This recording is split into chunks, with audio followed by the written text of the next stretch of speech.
20s. A lot of people ask me, is it still possible to become financially free today? And the answer is yes, absolutely, if you've got the right plan. So by the end of this video, my goal is for you to have a clear roadmap to get financially free as quickly as possible. Let's get into it. Step one is to find your freedom figure. Your freedom figure is the amount you need to live your life without having to worry about money ever again. Once it's invested correctly, it will generate enough passive income to fully support your lifestyle without ever running out. I'll talk more about investing later on, but first we need to nail down what that figure is for you, as this isn't a one-size-fits-all kind of thing, because financial freedom means different things to different people. So the first thing you need to do is set your financial freedom baseline. Maybe you want a life where you go on vacation more often, drive a sports car, live in a mansion, or buy a private jet.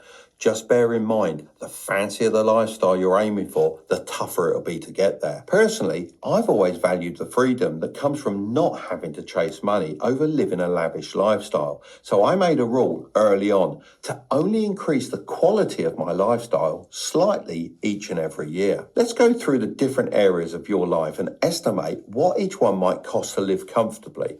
I'll be basing this on studies that show what people in their 20s typically aspire to. Now, grab a piece of paper and feel free to adjust the numbers to match your own goals. In our example, that adds up to 30,000, 24, 5. Right, that's $75,325 a year. How's that for a bit of quick maths? Now, to find your freedom figure, take that yearly number and multiply it by 25. We use 25 because of a rule called, wait for it, the rule of 25. Who'd have guessed that? This rule is a way to figure out how much you'll need invested so that you can take money out each year without ever running out. In our example, 75,325 multiplied by 25 gives us $1,883,125. Think of it like having a golden goose that lays just enough eggs each year for you to live on. As long as you only take the eggs and don't eat the goose, it keeps producing more eggs every year.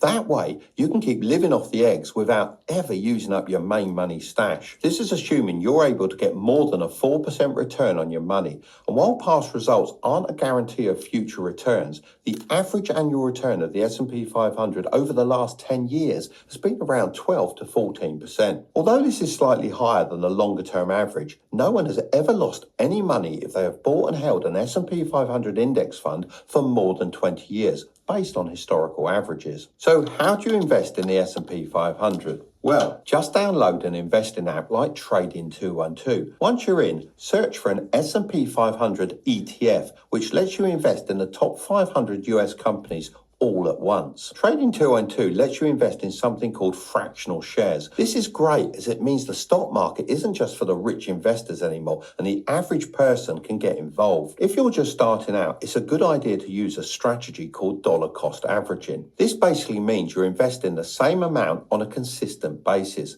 whether the market is up or down.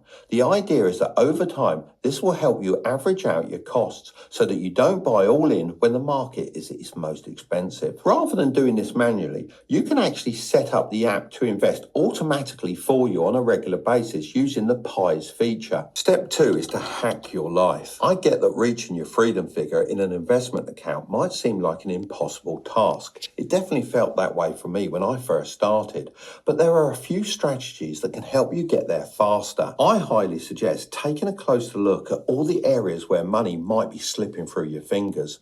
Chances are you're spending far more than you realize on things that don't really matter to you. Don't worry, I'm not going to lecture you about skipping Starbucks or making packed lunches every day.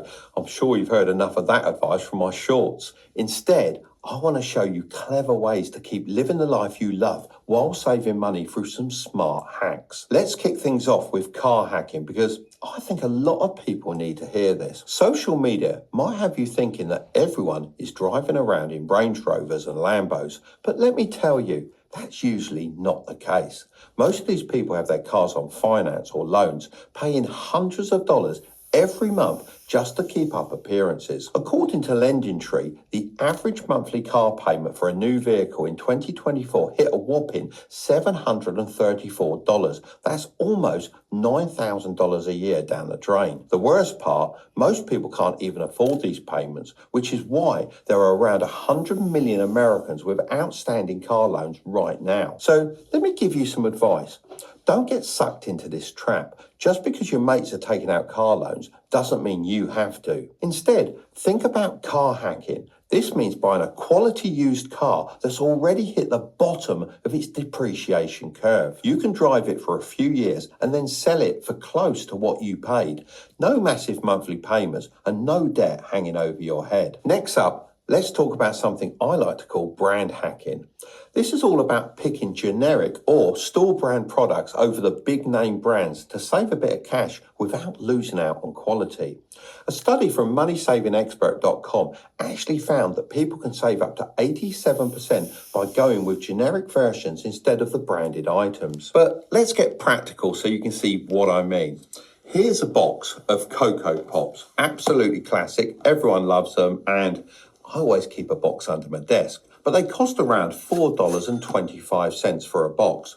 And here's a box of Choco Rice, the unbranded version, which costs around $1.66 a box. By choosing the unbranded cereal, you're saving $2.56 each time. And honestly, I bet most people couldn't even taste the difference.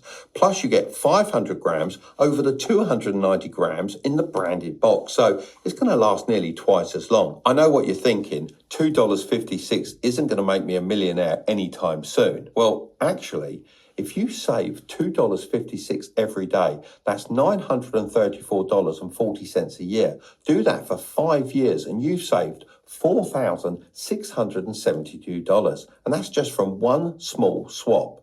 Think about how much you could save by making similar swaps in other parts of your life.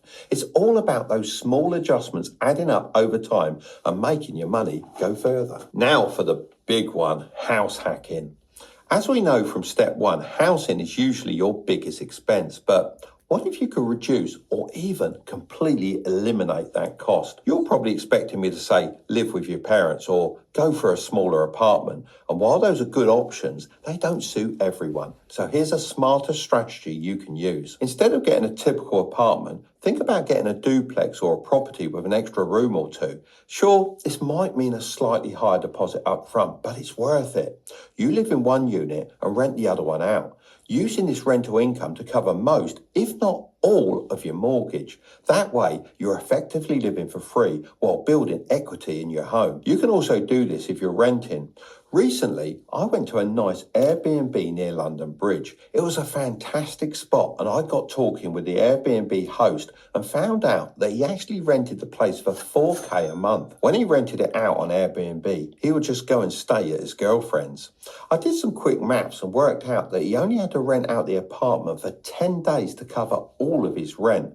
Pretty smart if you ask me, but of course he did have to get a nice enough apartment with a good view for it to rent out well on Airbnb. But if you're prepared to take on a slightly more expensive place, then it will be easier to get bookings on Airbnb. Just make sure to clear it with the landlord before doing this, as it could cause a lot of issues if you're not upfront about it.